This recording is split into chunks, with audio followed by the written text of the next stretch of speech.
আপনি ওমর সানি ভাইয়াকে কেন বিয়ে করলেন? আমার প্রথমেই যেটা মনে হয়েছে যে কলিগ হিসেবে সে চমৎকার, তার সাথে অনেক কিছু শেয়ার করা যায় এবং আমি অবলীলায় আসলে ওর সাথে সব কিছু শেয়ার করতাম। কিন্তু কলিগ, সহকর্মী এবং আপনি তখন এখন হচ্ছে সহধর্মিণী। হ্যাঁ, দুটো তো এক সহকর্মীটাই না। ভালো ছিলাম, কারণ আমি ছিলাম? বেশি আবদার করতে পারতাম। আচ্ছা। সহধর্মিণী হওয়ার পর যেটা দেখা গেল, তার অধিকার এবং অনধিকার চর্চা, অধিকার চর্চা সব কিছু তার অধিকারই বেশি হয়ে গেল, যেটা আমার বিয়ের আগে ছিল। আমি তার উপর অনেক কিছুই মানে অনেক কিছু চাপিয়ে দিতাম। অনেক অনেক ঘটনাই আছে যে দেখা যেত যে আব্বু আম্মুর কাছে কালার হবো, ওকে কালার করে দিতাম। আমি তো জানি না, ও জানে।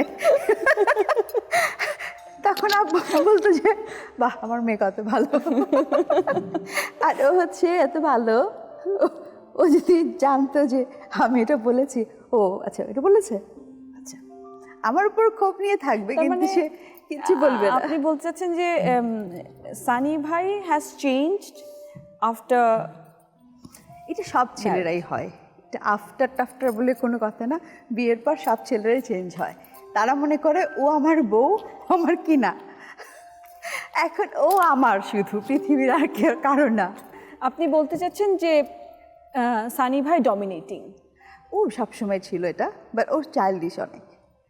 ও ডমিনেটিং যেরকম, আবার বোঝাতে পারলে খুব বোঝেও, যদিও কান কথাটাই বেশি শুনে। আর এটার পেছনে আরও একটা কারণ হচ্ছে আমার দোষ আছে, যে আমি একটু ইন্ট্রোভার্ট, আমি একটু কম বলি। মানে একই জিনিস বারবার কেন বলবো, আমার কথা হলো এটা।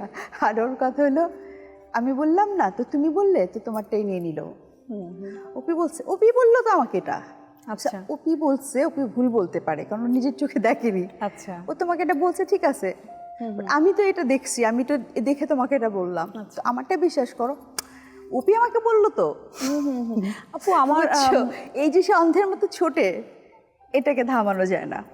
ওকে, আমার একটা জিনিস খুব জানতে ইচ্ছে করে, সেটা হচ্ছে যে আপনারা একই মাধ্যমে কাজ করছেন, অবশ্যই এই মাধ্যমে অবস্থান ডাজ ম্যাটার।